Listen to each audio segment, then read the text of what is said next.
தான் first promise. விடுதலை ஆக்கப்பட்டிருக்கு.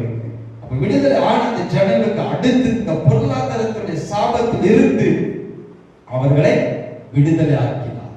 பொருளாதார சாப கட்டிலிருந்து அவர்கள் விடுதலை ஆக்கி அவர்கள் புறப்படும் போது வெள்ளியோடும் பொன்னோடும் புறப்பட்டார்.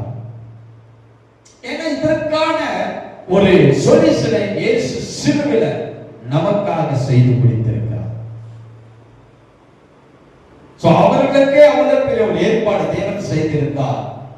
நியூ கவர்னன்ட், நியூ டெஸ்டிமென்ட் பிகினர் நமக்கு தேவன் நாம் பிறப்பதற்கு முன்பாகவே நாம் பொருளாதார சாபத்திலிருந்து விடுதலை ஆக்கப்பட்டிருக்கிறோம்.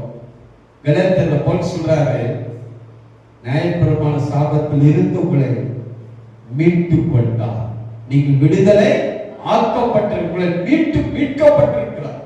அப்ப நீங்கள் தேவ பிள்ளைகள், அவரை சொந்த ரட்சகரை ஏற்றுக்கொண்டிருக்கிற பிள்ளைகளுக்கு இந்த பொருளாதாரத்தினுடைய சாபம் கிடையாது, பொருளாதாரத்தின் நெருக்கம் கிடையாது, பொருளாதாரத்துடைய குறைவு கிடையாது, பொருளாதாரத்துல கீழே இருக்க வேண்டிய அவசியம் கிடையாது, பொருளாதாரத்துடைய அடிமைத்தனத்துல போக வேண்டிய அவசியம் கிடையாது. ஆனா ஏன் அப்படி இருக்கிறார்கள் என்றால் இப்பேற்பட்ட சக்திகள் அவர்களுக்கு பேசப்படவில்லை.